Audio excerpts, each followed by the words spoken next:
Leo nataka nikuambie jambo moja.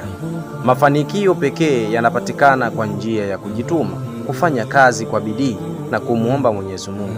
Ni rahisi sana kufanikiwa kuliko kuamini kwamba nikiwa shoga, nikiwa nafanya umalaya, nikiwa nafanya mambo mabaya kabisa ndio nitafanikiwa. Basi ujue ya kwamba sio utafanikiwa, ila utafanikiwa kujiingiza katika moto wa Mwenyezi Mungu.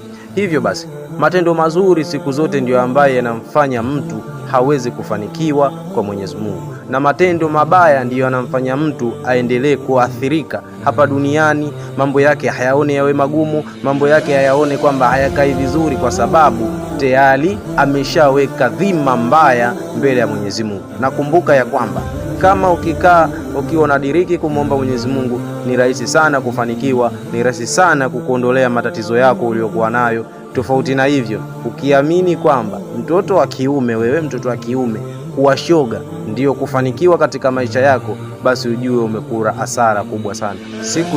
Siku zote matatizo yetu yapo katika nafsi zetu, na ufunguaji wa matatizo yetu yapo katika nafsi zetu.